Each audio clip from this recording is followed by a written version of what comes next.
1 Korintus 13 ayat 13. Atau yuk ini deh sama jalan-jalan. 1 Korintus 13 ayat 13. Demikianlah tinggal ketiga hal ini, yaitu iman, pengharapan, dan kasih. Dan yang paling besar diantaranya ialah kasih. Amin. Iman, pengharapan, dan kasih. Yang paling besar ialah kasih. Kasih penuh pengorbanan. Kasih mengalah. Marilah saudara kekasih, buat apa kita terima Yesus?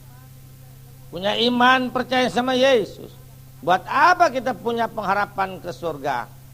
Tapi kalau tidak punya kasih, nggak ada gunanya. Iman, pengharapan, dan kasih harus bersatu satu sama lain. Satu aja berpisah nggak ada gunanya. Seperti orang dunia, kasihnya banyak yang lebih besar dari orang Kristen. Tapi kalau dia tidak punya iman kepada Tuhan Yesus, nol juga kasihnya. Kita pun terima Yesus, dibaptis dari sungai Yordan 40 hari 40 malam, rendam di situ terus. Tapi kalau tidak ada kasih, nol juga. Apa itu iman, pengharapan, dan kasih kita nggak ngerti. Lukas 10 ayat 30 sampai 35. Yang kita sering baca, kita sering dengar. Tapi kita belum mau melakukannya, maka kita kalah menghadapi persoalan hidup. Lukas 10 ayat 30 sampai 35. Jawab Yesus, adalah seorang yang turun dari Yerusalem ke Yeriko. Ia jatuh ke tangan penyamun-penyamun yang bukan saja merampoknya habis-habisan, tetapi yang juga memukulnya, dan yang sesudah itu pergi meninggalkannya setengah mati. Kebetulan ada seorang imam turun melalui jalan itu. Ia melihat orang itu, tetapi ia melewatinya dari seberang jalan. Demikian juga seorang Lewi datang ke tempat itu. Ketika ia melihat orang itu, ia melewatinya dari seberang jalan. Lalu datang seorang Samaria yang sedang dalam perjalanan ke tempat itu. Dan ketika ia melihat orang itu, tergeraklah hatinya oleh belas kasihan. Ia pergi kepadanya lalu membalut luka-lukanya. Sesudah ia menyiraminya dengan minyak dan anggur, kemudian ia menaikkan orang itu ke atas keledai tunggangannya sendiri, lalu membawanya ke tempat penginapan dan merawatnya. Keesokan harinya ia menyerahkan 2 dinar kepada pemilik penginapan itu, katanya, rawatlah dia, dan jika kau belanjakan lebih dari ini, aku akan menggantinya waktu aku kembali. Amin. Lihat ayat 30, apa isinya? Tolong 30. Lukas 10 ayat 30. Jawab Yesus, adalah seorang yang turun dari Yerusalem ke Yeriko. Ia jatuh ke tangan penyamun-penyamun yang bukan saja merampoknya habis-habisan, tetapi yang juga memukulnya, dan yang sesudah itu pergi meninggalkannya setengah mati. Amin. Ada orang turun dari Yerusalem ke Yeriko, berarti turun ke bawah. Apa artinya? Berapa banyak orang Kristen mengalami beban hidup, turun imannya. Kalau kita turun iman kita akan kalah. Pada suatu hari ada orang berjalan dari Yerusalem ke Yeriko, di tengah jalan dirampok.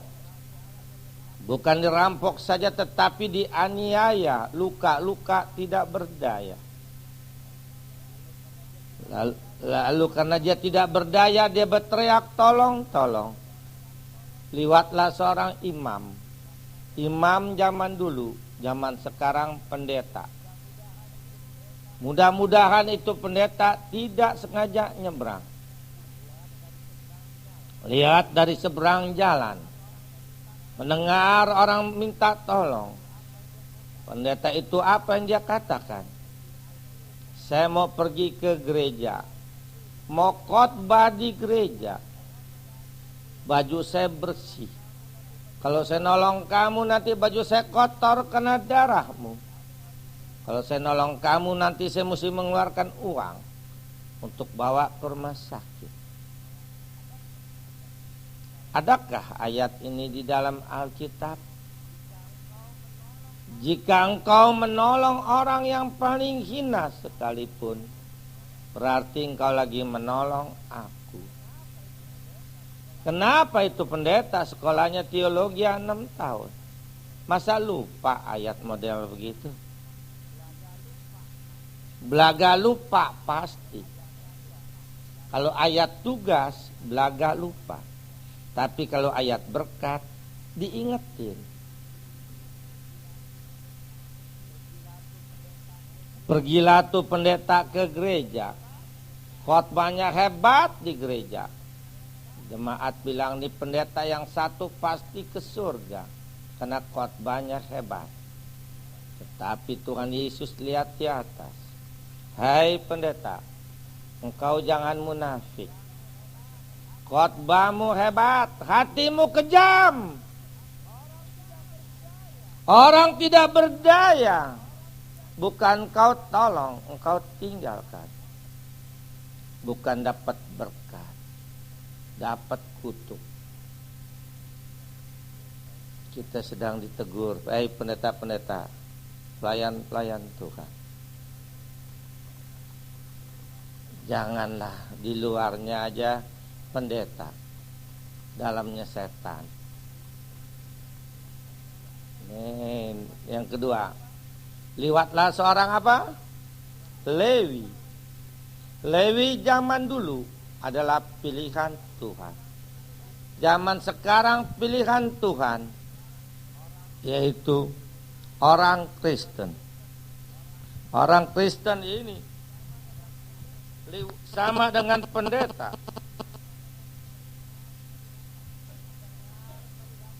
Mendengar, melihat orang minta tolong dari seberang jalan.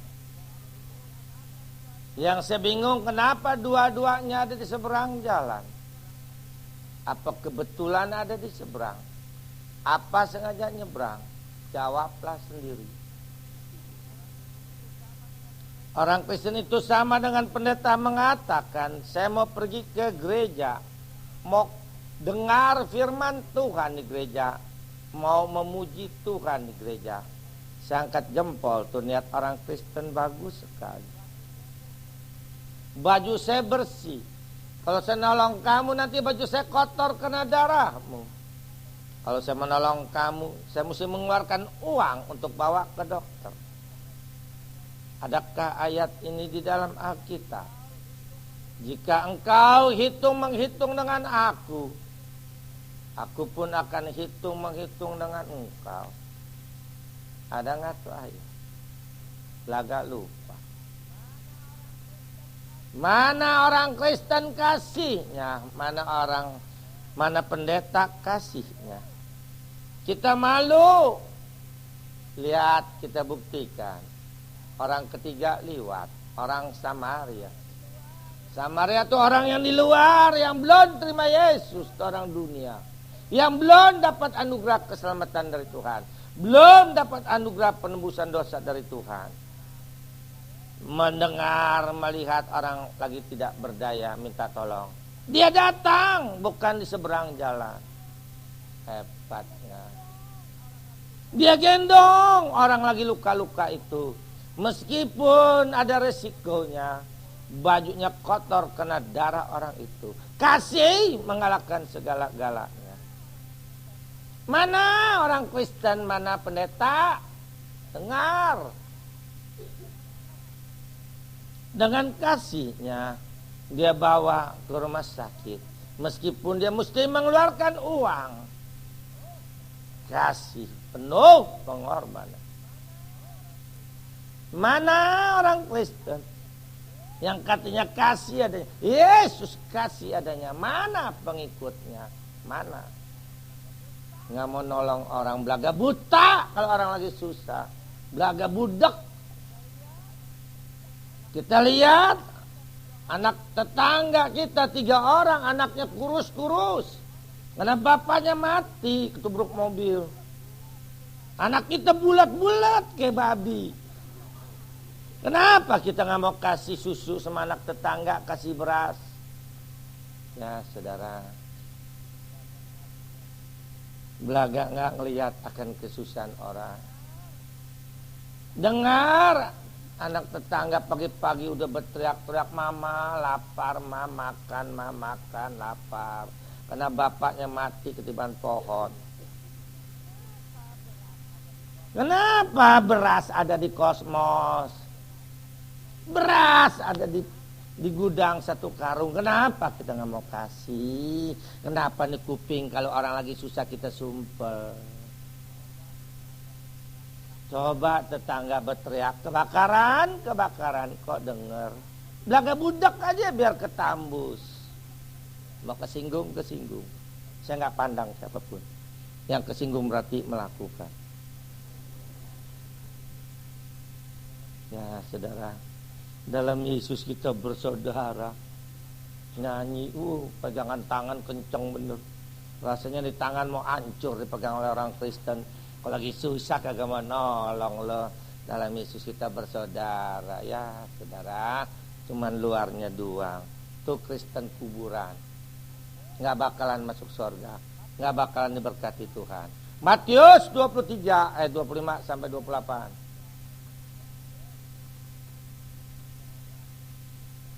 Nggak enak, emang sudah bilang saya khotbah nggak enak, ngomel terus ngomel. Udah 4 bulan ada saya nggak ngomel di sini.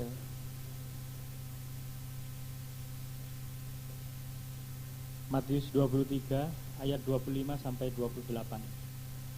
Celakalah kamu, hai ahli-ahli Taurat dan orang-orang Farisi, hai kamu orang-orang munafik, sebab cawan dan pinggan kamu bersihkan sebelah luarnya, tetapi sebelah dalamnya penuh rampasan dan kerakusan. Hai orang Farisi yang buta, bersihkanlah dahulu sebelah dalam cawan itu, maka sebelah luarnya juga akan bersih. Celakalah kamu, hai ahli-ahli Taurat dan orang-orang Farisi, hai kamu orang-orang munafik, sebab kamu sama seperti kuburan yang dilabur putih, yang sebelah luarnya memang bersih tampaknya, tetapi yang sebelah dalamnya penuh tulang belulang dan pelbagai jenis kotoran. Demikian jugalah kamu, di sebelah luar kamu tampaknya benar di mata orang, tetapi di sebelah dalam kamu penuh kemunafikan dan kedurjanaan. Amin. Jangan harap bisa lihat surga kalau Kristen kuburan, luarnya doang putih, dalamnya bau.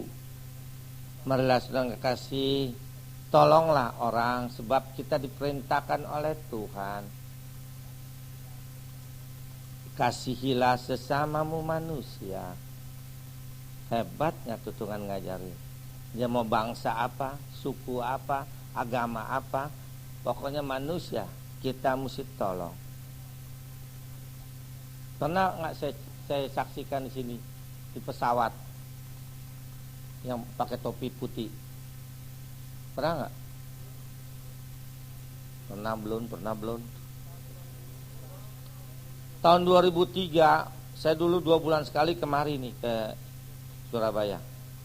Waktu tahun 2003 akhir, waktu saya di pesawat, supaya saya jangan ngantuk, di sebelah saya ada bapak-bapak pakai topi putih. Saya tanya, bapak ke Surabaya ngapain? Saya mau pulang pak, rumah saya di Surabaya, kata dia. Oh begitu. Dia tanya saya lagi, bapak ke Surabaya ngapain? Saya bilang, saya pelayanan pak. Pelayanan apa? Saya pendeta.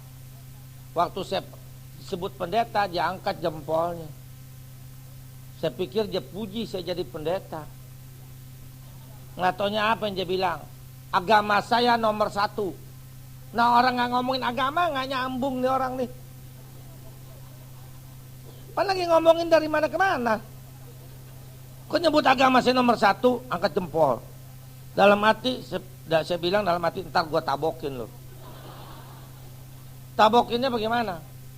Saya bilang, Pak dengar Pak ya, agama saya di atas nomor 1. Nggak tahu nomor berapa tuh di atas nomor 1. Marah lu dia. udah hitam ngebetak, mukanya merah lu, udah kayak gohok begitu. Dia bilang apa? Apa maksud Bapak ngomong begitu? Dengar Pak, agama saya mengajarkan mengasihi sesama manusia, termasuk musuh sekalipun harus dikasihi. Kalau agama Bapak Pan mengajarkan mengasihi sesama agama Pan. Ayo jawab Pak, jawab. Dia diam aja. Dalam hati rasain lo kena batunya lo. Kenapa mesti saya takut? Dia nggak tahu alamat rumah saya di mana. Kalau dia tahu rumah saya, rata rumah saya. Lo kalau banyak aja lo berani, lo satu-satu lo takut, lo buat tabokin lo. Kenapa mesti kita takut saudara? Jika engkau malu mengaku namaku di hadapan manusia, aku pun tidak akan mengaku namamu di hadapan Bapakku di surga. Banyak orang Kristen takut menyebut saudara peristiwa Mei di Jakarta. Bukan peristiwa Mei, peristiwa Ambon, ribut berantem dan bunuh-bunuhan dengan orang Islam. Itu peristiwa Ketapang namanya beberapa tahun yang lalu. Habis peristiwa itu, besokannya beberapa hari di sweeping mobil. Kalau ada KTP Kristen digebukin, dibunuh. Berapa banyak orang Kristen waktu itu bikin KTP 2. KTP aslinya Kristen, KTP yang kedua Islam. Karena takut di sweeping. Tuhan nangis ya. Saudara, baru begitu aja udah ketakutan mati. Kalau benar-benar kita sayang Tuhan, nggak usah pakai KTP gituan. Lo Kristen, ya, dibunuh, bunuh, cap mati, pasti ke surga. Itu baptisan api. Baptisan ada 3, baptisan air, baptisan roh, dan baptisan api. Baptisan air, baptisan roh, belum tentu ke surga. Kenapa?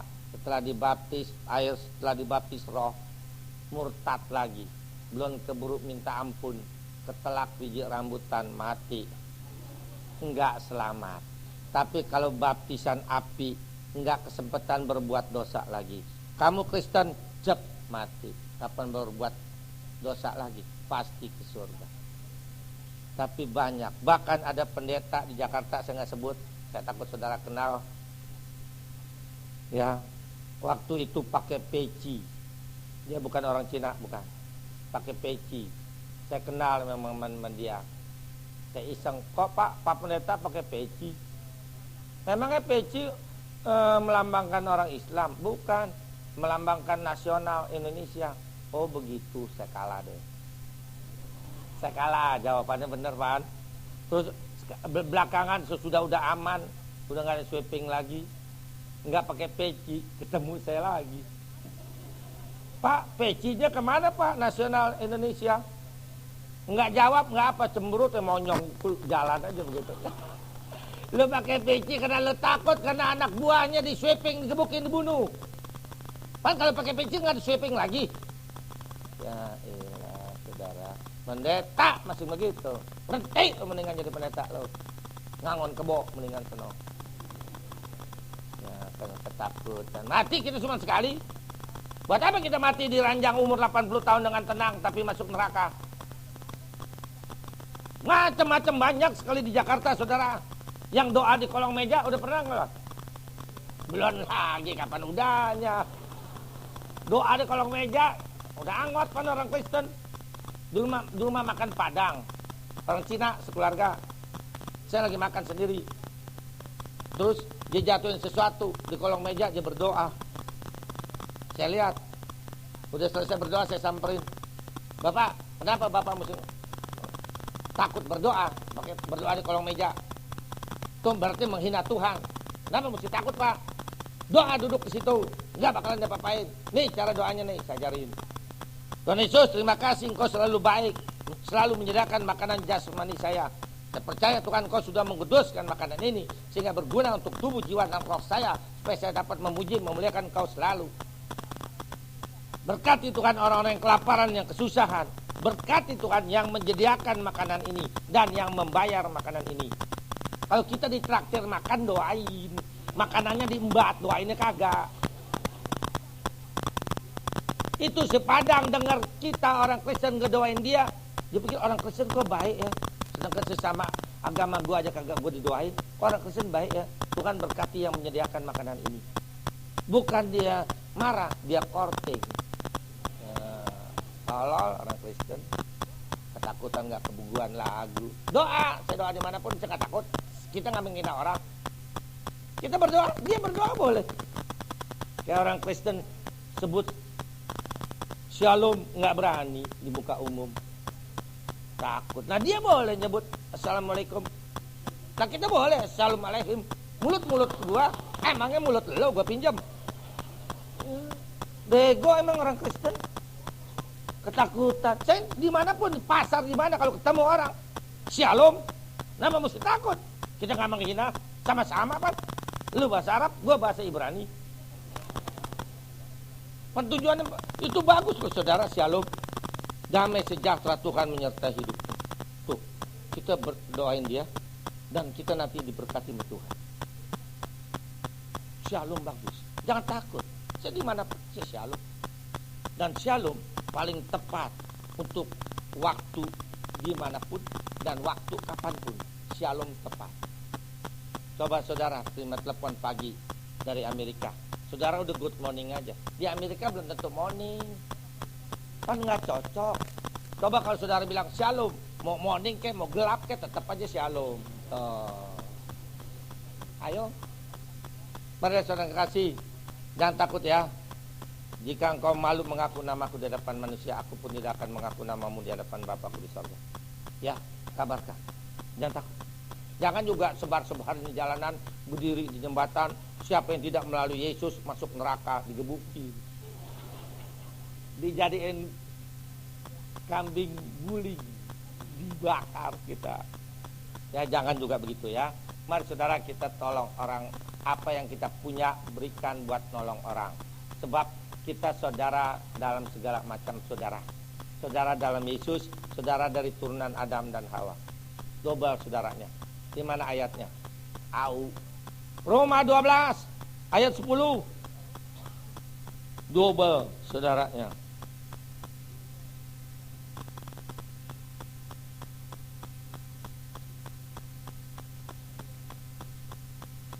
Roma 12 ayat 10. Hendaklah kamu saling mengasihi sebagai saudara dan saling mendahului dalam memberi hormat. Saling mengasihi, saling mendahului. Kita dua kali saudara, nggak ada bekas saudara. Tuh si Michael bekas saudara gua nggak ada. Tuh si Michael bekas suami gua ada. Tuh si Michael bekas mertua gua ada. Tapi bekas saudara nggak ada. Makanya tolonglah. Kita dua kali saudara, saudara dalam Yesus, saudara dari turunan Adam dan Hawa. Tolong. Terus yang B-nya apa tuh? 10B. Saling mendahului. Dan saling mendahului dalam memberi hormat. Saling mendahului dalam memberi hormat, saling mendahului, saling menolong. Saling mendahului menolong. Lihat Yesus. Di mana Yesus berada, Yesus datang, banyak orang datang. Karena apa? Karena dia disayang orang. Kenapa disayang orang? Karena dia terlebih dulu mengasihi, terlebih dulu memberkati, terlebih dulu menolong, melayani, terlebih dulu mengampuni. Itu Tuhan ajarin, terlebih dulu. Jangan egois. Kalau kita mau dihormatin orang, hormatilah orang terlebih dulu. Mari kita lihat ayatnya. Matius 7 ayat 12. Matius 7 ayat 12. Segala sesuatu yang kamu kehendaki supaya orang berbuat kepadamu, perbuatlah demikian juga kepada mereka. Itulah isi seluruh hukum Taurat dan kitab para nabi. Amin. Tuh saudara, makanya ayat yang bagus-bagus begini saudara tandain pakai stabilo dan lakukan dalam hidup kita. Kita tegur orang terlebih dulu, kita layani orang terlebih dulu, kita hormati orang terlebih dulu. Wah saudara, dimanapun kita berada saudara, kita pasti dibela. Pasti dibela. Nah, coba saudara cari teman atau cari sahabat dengan cari musuh lain. Cari musuh dalam sedetik dapat. Ketemu orang tabok aja. pasti dapat musuh. Tapi kalau dapat sahabat, susah. Sahabat tuh waktu kita kesusahan dia ada, tuh sahabat. Kalau kita lagi pesta dia ada, belum tentu sahabat. Tapi kalau kita lagi susah dia datang, tuh sahabat. Yesus sahabat yang setia. Kan ada nyanyiannya. Yesus sahabat kita. Waktu kita susah, waktu kita berbeban berat, waktu kita senang, waktu kita sakit, waktu kita sehat, Yesus selalu menyertai kita, selalu. Di mana ayatnya? Matius 28 ayat 20b. Selalu. Matius 28 ayat 20b. Dan ketahuilah, aku menyertai kamu senantiasa sampai pada akhir zaman. Amin. Menyertai kamu senantiasa berarti setiap detik, berarti Tuhan sama-sama dengan kita. Kalau Tuhan sama-sama dengan kita, kenapa kita mesti takut menghadapi beban hidup? Kenapa mesti takut menghadapi penyakit segala rongrongan apapun? Kenapa mesti takut? Sedangkan Tuhan sama-sama dengan kita. Kalau Tuhan sama-sama dengan kita, siapakah lawan kita? Karena dia pasti menolong kita. Karena dia sama-sama dengan kita. Ibrani 13 ayat 6. Ibrani 13 ayat 6. Sebab itu dengan yakin kita dapat berkata, Tuhan adalah penolongku, aku tidak akan takut. Apakah yang dapat dilakukan manusia terhadap aku? Amin. Siapa berani lawan kita? Kalau Tuhan sama-sama dengan kita, nggak ada yang berani mengganggu kita. Dan kalau Tuhan sama-sama dengan kita, apa saja yang kita minta pasti dapat. Yohanes 15 ayat 7. Enak atau Tuhan sayang benar sama kita. Jangan takut ibu-ibu menghadapi persoalan hidup. Lebih ibu-ibu tuh yang paling takut melulu. Nanti tahun 2005 nih, bensin 4.000 nih. Nah, udah lo rasain. Jangan takut, bapak kita kaya. Buktinya mana orang Kristen mati dibawain duit-duitan karena kaya. Coba orang dunia mati dibawain duit-duitan berkoper-koper karena Tuhannya miskin. Ayo. Segala mobil-mobilan dibawain. Alat-alat elektronik semua dibawain. Mobil dibawain, pom bensinnya nggak dibawain. Mau isi pakai apa? Dibohongin setan mau aja. Bapak kita kaya, nggak usah pakai gitu-gituan. Makanya jangan takut menghadapi hidup. Lo mau bensin 10.000 kayak masa bodo amat. Emang gue pikirin gitu. Apa itu Pak? Yohanes 15 ayat 7.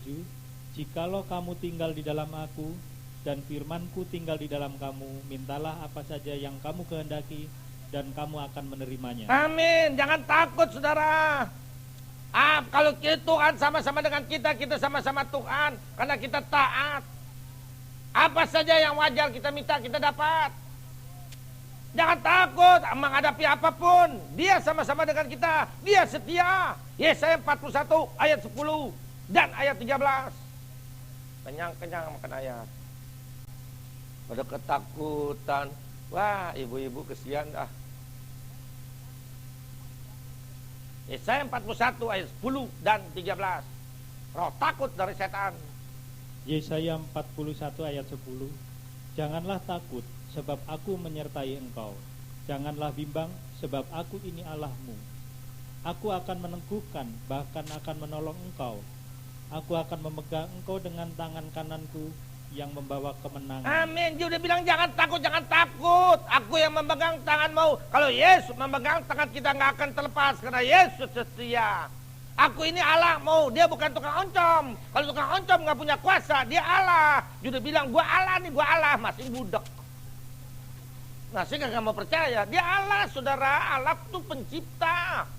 Maka kuasa. Kalau dia sama-sama dengan kita itu Roh Kudus. Waduh saudara, kita malang melintang dimanapun, gak ada berani ganggu. Karena Allah berkuasa. 1 Yohanes 4 ayat 4. Takut udah punya bapak begitu hebat, begitu jago. Takut. 1 Yohanes 4 ayat 4. Kamu berasal dari Allah anak-anakku, dan kamu telah mengalahkan nabi-nabi palsu itu. Sebab roh yang ada di dalam kamu lebih besar daripada roh yang ada di dalam dunia. Roh Kudus yang di dalam kita lebih dahsyat, lebih berkuasa daripada setan yang manapun juga. Jangan takut saudara hadapi hidup, tapi mesti taat. Kalau Tuhan bilang nolong orang, tolong. Gak bakalan kesusahan, gak bakalan. Kita nolong orang menjadi miskin, nggak ada tuh kamusnya. Nggak ada kamusnya. Tuhan nggak mau berhutang, dia bayar. Mau lihat? Mari kita lihat Amsal 11 ayat 20, 25, 26. Amsal 11 ayat 24 dan 25. Ada yang menyebar harta tetapi bertambah kaya. Menyebar harta tuh bukan buang-buang duit di jalanan, tuh mah Kristen setengah tuh namanya. Menyebar harta artinya banyak nolong orang, nggak bakalan jadi miskin. Terus ada yang menghemat secara luar biasa namun selalu berkekurangan. menghemat tuh pelit, kopet, medit, kikir tuh. Menghemat belakang nggak ngerti, nggak bakalan jadi kaya. Tuhan tidak memberkati orang yang egois. Tuhan memberkati orang yang penuh kasih. Yang penuh kasih pasti diberkati, tapi yang egois tidak diberkati. Mari kita lihat satu-satu ayatnya. Yang egois dulu nggak bakalan diberkati. Filipi 2 ayat 3 dan 4. Filipi 2 ayat 3 dan 4. Dengan tidak mencari kepentingan sendiri atau puji-pujian yang sia-sia, sebaliknya hendaklah dengan rendah hati yang seorang menganggap yang lain lebih utama daripada dirinya sendiri. Dan janganlah tiap-tiap orang hanya memperhatikan kepentingannya sendiri, tetapi kepentingan orang lain juga. Amin. Tuhan udah bilang jangan egois, jangan egois. Kalau kita nggak egois diberkati, kalau kita egois tidak diberkati. Kalau kita banyak nolong orang, pasti kita diberkati Tuhan. Amsal 3 ayat 9 dan 10. Amsal 3 ayat 9 dan 10. Muliakanlah Tuhan dengan hartamu. Artinya gunakan harta kita untuk pelayanan Tuhan. Pelayanan Tuhan ada 2. Nih ayat 9b-nya nih. Terus. Dan dengan hasil pertama dari segala penghasilanmu. Tuh pelayanan Tuhan tuh bayar perpuluhan, bayar kolektor. Jangan ngutang melulu. Dari bulan ke bulan terus ngutang perpuluhan. Di sini juga banyak yang ngutang per bulan. Minta ampun di kursi saudara, tapi jangan keras-keras ngomongnya, malu sama tetangga. Ya, saudara, ngutang dipelihara, iman dipelihara. Orang Kristen berani mati, milik Tuhan, duit Tuhan masih dikentit. Dikentit itu diambil. Berani mati sama orang Kristen. Coba kalau kita, saudara, melakukan firman, bayar perpuluhan, bayar kolektor, tolong orang susah. Nih hasilnya ayat 10. Baca. Maka lumbung-lumbungmu akan diisi penuh sampai melimpah-limpah. Lumbung diisi penuh. Kalau petani lumbung, kalau kita tabungan kita penuh dengan duit. Terus. Dan bejana pemerahanmu akan meluap dengan air buah anggur. Apa bejana pemerahanmu? Artinya diberikan damai sejahtera. Buat apa banyak duit kalau nggak damai? Berantem dulu keluarga. Damai adalah pemberian Tuhan Yesus. Yang tidak nyembah Yesus nggak dapat damai. Kebutuhan cuma 4. Duit, kesehatan, damai sejahtera, keselamatan. 2 pertama ini, duit dan kesehatan, setan juga bisa memberi. Tapi 2 yang terakhir ini, damai sejahtera dan keselamatan, hanya pemberian Tuhan Yesus. Setan tidak bisa memberikan damai, tidak bisa memberikan keselamatan. Makanya saudara boleh eksperimen. 100 orang dunia yang belum mau menyembah Tuhan, dia boleh kaya, punya pabrik, pasti keluarganya gak damai. Boleh 100 keluarga. Sebab damai sejahtera kepunyaan Tuhan. Kalau orang dunia gak mau nyembah Tuhan, duitnya banyak, sehat, damai, selamat, saya berhenti jadi orang Kristen. Berarti Yesus pembohong. Tapi saya yakin dan percaya Yesus gak pernah bohong. Damai sejahtera, keselamatan, dia yang punya, setan gak punya. Kalau kita taat sama Tuhan, turunan kita nggak bakalan susah. Nggak bakalan susah. Mazmur 37 ayat 25. Mazmur 37 ayat 25. Dahulu aku muda, sekarang telah menjadi tua, tetapi tidak pernah kulihat orang benar ditinggalkan, atau anak cucunya meminta-minta roti. Amin. Nggak pernah orang benar tuh orang yang taat sama Tuhan ditinggalkan, artinya sakit nggak disembuhkan, bangkrut nggak diberikan lagi pekerjaan atau usaha, pasti diberikan. Dan anak cucunya nggak pernah meminta-minta. Tapi orang dunia, mau lihat orang dunia yang nggak mau nyembah Tuhan, Keluaran 20 ayat 3, 4, dan 5. Pegel-pegel tuh tangan cariin ayat. Di rumah lah nggak pernah nyariin ayat. televisi aja tonton terus. Si Alfi ditontonin. Udah gitu lawannya si Alfi apa tuh satu lagi tuh? Iya ada idol atau apa deh tuh pokoknya dah. Nonton gituan tolol pakai nangis-nangis. Darah bukan apa bukan? Lu nggak kepilih gue yang nangis, tolol. Ngaku bu, ngaku. Nangis itu Tuhan Yesus tuh di atas kayu salib yang telah berkorban buat menebus dosa kita, buat menyelamatkan kita. Pantas kita tangisi si api model begitu ditangisin. Ya, mahal air mata. Apa tuh tadi tuh? Keluaran 20 ayat 3, 4 dan 5. Jangan ada padamu Allah lain di hadapanku. Tuh Allahnya huruf kecil tuh, berarti Allah yang kita bikin dari batu, dari logam, kita sembah-sembah, kita minta pengan, minta selamat, kita paling tolol orang kita. Kita sembah-sembah, diberakin cicak nggak bisa minggir. Jangan membuat bagimu patung yang menyerupai apapun yang ada di langit, di atas, atau yang ada di bumi di bawah, atau yang ada di dalam air di bawah bumi. Jangan sujud menyembah kepadanya atau beribadah kepadanya, sebab aku, Tuhan Allahmu, adalah Allah yang cemburu, yang membalaskan kesalahan bapa kepada anak-anaknya, kepada keturunan yang ketiga dan keempat dari orang-orang yang membenci aku. Tuh kalau kita nyembah patung, kita nyembah benda-benda apapun, semua masuk setan. Kalau kita nyembah setan, kita dihukum, turunan kita, cucu punya cucu masing dihukum, berat nggak tuh? Marilah saudara kasih tahu keluarga kita, teman kita, family kita, sembah lo Tuhan, 7 turunan lo diberkati. Coba lo sembah setan lo, kagak dijawab lo apa yang lo minta. Ngelihat Amsal 10 ayat 3. Sampai jam berapa nih? Habis ya. Oh, habis lama gitu. Tadi boleh main ubur-uburan. Saya udah biasa begini saudara, kalau di Jakarta saudara 7-8 gereja saya khotbah, dan Jakarta jaraknya jauh-jauh. Makanya waktu saya khotbah di Jakarta selalu saya bilangin, saya minta yang punya mobil, tolong kalau di tengah jalan kalau ada mobil yang siksak tolong kasih jalan. Itu pendeta Tiberias. Ya, kayak koboi gitu, ngubur-ngubur waktu saudara. Jakarta udah macet begitu, jauh-jauh lagi satu sama lain. Kalau di sini mah enak, lari sini, lari sana, lari sini, encer.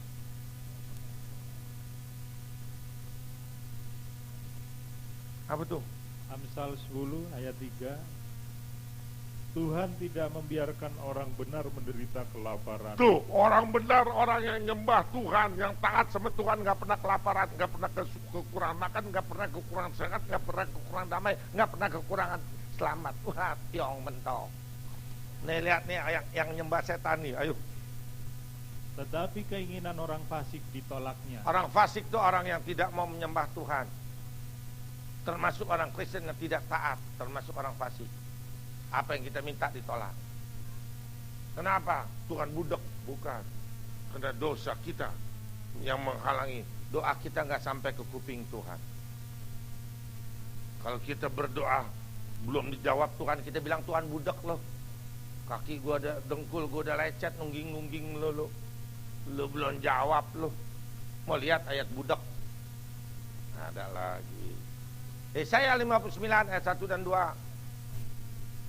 Yesaya 59 ayat 1 dan 2. Sesungguhnya tangan Tuhan tidak kurang panjang untuk menyelamatkan, dan pendengarannya tidak kurang tajam untuk mendengar. Tetapi yang merupakan pemisah antara kamu dan Allahmu ialah segala kejahatanmu, dan yang membuat Dia menyembunyikan diri terhadap kamu sehingga Ia tidak mendengar ialah segala dosamu. Amin. Bukan Tuhan tidak kurang tajam kupingnya sehingga tidak bisa mendengar doamu. Bukan Tuhan tidak kurang panjang tangannya sehingga tidak bisa menolong kesusahanmu. Tetapi yang merupakan pemisah antara engkau dengan Allahmu ialah segala kejahatanmu dan segala dosamu, sehingga Tuhan memalingkan muka. Nah, saudara, buang semua sifat-sifat kita yang tidak berkenan, pelit, segala macam, serakah, sombong, dengki, syirik, pemarah. Buang itu semua. Pasti itu doa kita tajam sekali masuk ke kuping Tuhan, dan Tuhan akan memberkati. Amin. Mau nolong orang? Nyesel nih. Saudara, saya punya ini nih, VCD. Saya satu-satunya pendeta di Indonesia yang jualan VCD. Saya nggak malu. Nggak malu. Sebab untungnya ini untuk yatim piatu di Jakarta. Saya nggak punya duit banyak, saya jual aja ini. Waktu saya seminar puasa kegelapan, seminar okultisme 4 hari berturut-turut di Jakarta tahun 2003 di Roxy Mas di gereja Tiberias. Di sini lengkap, saudara. Memang saya teologi kalah dengan pendeta pintar-pintar teologianya, tapi soal persetanan pendeta yang manapun kalah sama saya. Saya bekas anak setan 25 tahun. Saya bongkar semua sifat setan. Tradisi mana, adat istiadat mana, agama yang mana yang masih boleh kita lakukan, yang mana tidak boleh lagi dilakukan. Banyak orang Kristen mencampur adukan kekristenan dengan tradisi, dengan adat istiadat. Berapa banyak orang Kristen di Jawa pada punya keris. Bulan suruh mandiin keris, bulan Maulud mandiin keris pakai air kelapa hijau. Ayo, air kelapa hijau. Saya pakai dukun, makanya saya tahu. Saya bongkar di sini semuanya. Kenapa orang Kristen lagi hamil keluar malam bawa pisau kecil, ketusuk meletus? Masa lagi hamil mau jadi preman bawa pisau? Tolol orang. Bawa Roh Kudus, bawa pisau. Hilang. Payah dah.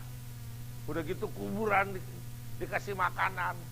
Orang Cina sama orang Batak tuh sama tuh. Cina ada Batak gak? Oh banyak.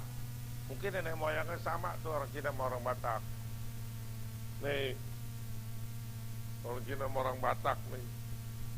Papa saya datang pak, opung saya datang opung. Saya bawa makanan kedoyanan opung cendol. Kuburan dikasih cendol, rada-rada. Pan kita bodoh-bodoh pernah makan sekolahan. Udah gitu aja ngomong kuburan. Papa saya datang nih pak, opung saya datang opung. Suami saya sekarang galak, namparin saya melulu. Tegor dong opung, tegor. Kuburan negor kita kabur. Kuburan aja ngomong. Kesian orang Kristen. Marilah saudara kekasih, supaya kita jangan dibohongin setan, saya bongkar. Dulu pernah saya bikin seminar di sini, tapi sayang enggak semuanya datang. Nah, kalau saudara belum punya ini, beli ini, ada 3 keuntungan. Saudara, 1 beli ini nyumbang orang miskin. Saya dulu pernah diakalin 1 tahun, tuh orang perempuan itu dia bikin ini, saya bilang buat yatim piatu, dia bilang iya. Setahun 2 bulan orang lapor sama saya, ini nggak pernah aja kasih yatim piatu cuma 500.000, sedangkan saya hitung-hitung 400 juta lebih dia makan duit anak yatim piatu. Saya putusin, saya usir, jangan jual gini lagi. Saya ambil sendiri anak saya, setiap bulan belasan juta.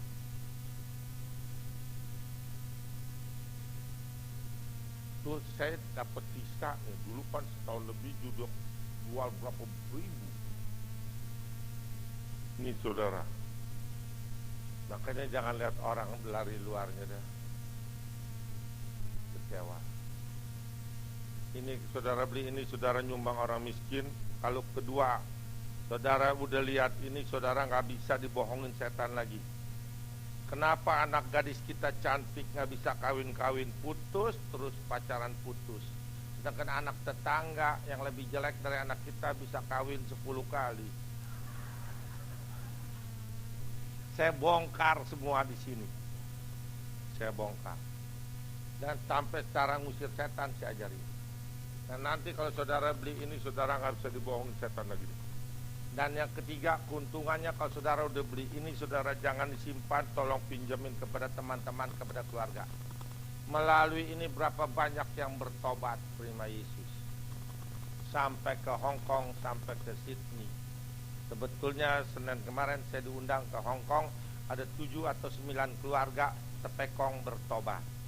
Saya disuruh bakarin tepekong-tepekongnya. Saya bilang saya sibuk, nanti aja Januari.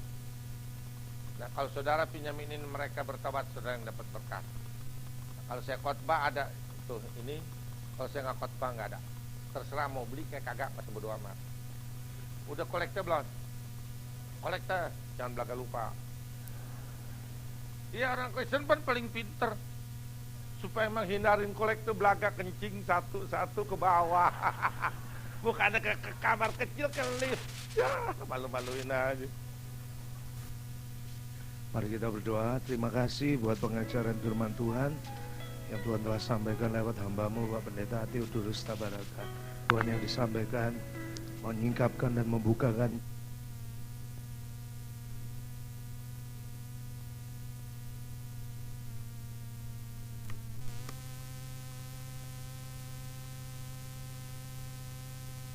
karenanya keluarganya, kehidupannya diberkati dan diurapi oleh Tuhan. Berkati juga setiap kami jemaat-Mu untuk kami hidup dalam kebenaran firman Tuhan. Sebentar kami akan beri yang terbaik buat pekerjaan Tuhan di tempat ini. Kami akan beri yang terbaik di dalam nama Yesus. Ini persembahan kami di nama Yesus. Amin. Amin. Persembahan dijalankan. Yesus, kemuliaan-Mu pulihkan hatiku. Yesus, kemuliaan-Mu berkati hidupku. Yesus, kemuliaan-Mu. Yesus, kemuliaan-Mu pulihkan hatiku. Yesus, kemuliaan-Mu berkati hidupku. Segala pujian, segala pujian, syukur bagimu. Kau hadir dalam hidupku. Kini ku datang sujud di hadapan-Mu, memuji-Mu, menyembah-Mu. Yesus, ku menyembah-Mu.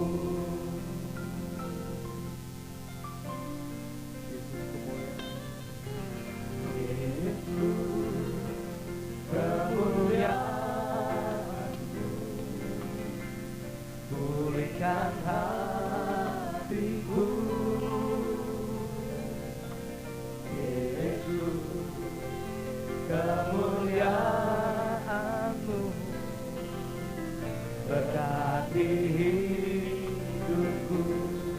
Segala pujian syukur, segala pujian syukur bagimu. Yang sudah memberi persembahan, kalau sudah mari berdiri sama Tuhan. Lalu kini ku datang sujud di hadapan-Mu. Amin. Memuji-Mu, menyembah-Mu. Yesus, ku menyembah-Mu. Ya, haleluya. Segala pujian syukur bagimu. Saudara Bapak Pendeta Theodorus, Kau hadir dalam hidupku. Kini ku datang sujud di hadapan-Mu, memuji-Mu ya Tuhan. Memuji-Mu, menyembah-Mu. Yesus, ku menyembah-Mu. Yesus